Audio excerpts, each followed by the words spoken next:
pemirsa menyebut Liga 2 tahun 2023-2024, tim Laskar Wongkito SFC ini mulai akan latihan kembali pertanggal 1 Juli 2023 di Stadion Bumi Sriwijaya yang berlokasi di Jalan POM 9, tepatnya dekat PS Mall, dengan para pemain baru.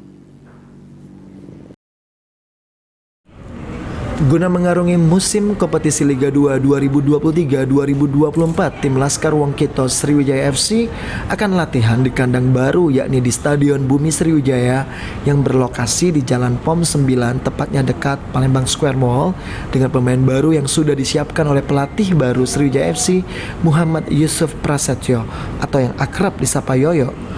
Proses pindah kandangnya tim yang pernah menjadi double winner di kompetisi sepak bola tanah air pada musim kompetisi 2007-2008 telah disurati oleh pihak manajemen SFC, dalam hal ini Direktur Teknik Indrayadi ke Dinas Pemuda dan Olahraga Dispora Sumsel. Indrayadi mengatakan per 1 Juli 2023 ini Sriwijaya FC sudah mulai latihan untuk mengarungi musim kompetisi Liga 2. Indrayadi yakin dengan pelatih baru yang masih muda bisa membawa SFC kembali ke Liga 1. Selain itu Indrayadi mengatakan jika pemain lama Sriwijaya FC yang masih bertahan sekitar 40%. Pemain lama itu sekitar 40%. 20% pemain lama. Dan kok juga merekomendasikan beberapa pemain untuk dibawa ke FC. Artinya memang kombinasi senior, pemain muda tetap kita akomodir. Ini pelatih baru ini sejak tanggal berapa Bang diangkatnya Bang? Terhitung 1 Juli. Terhitung 1 Juli kontrak pelatih baru.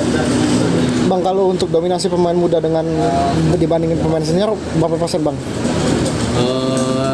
Belum tahu ya, tapi saya pikir kalau bicara pilar tadi Pak Bang juga menyinggung bunda tim Sriwijaya harus ada pilarnya, artinya 5 pemain di tim ini harus ada yang memang betul-betul menjaga kesulitan tim ini, 5 orang ya. Mungkin senior yang bisa memang menjaga konsistensi dari tim Sriwijaya. Bang, berarti pemain kapan Bang mulai kepala menguang? 1 Juli insya Allah kita sudah mulai kegiatan latihan. Langsung latihan Bang? Ya.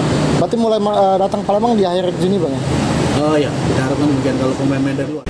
Irawan, PAL TV.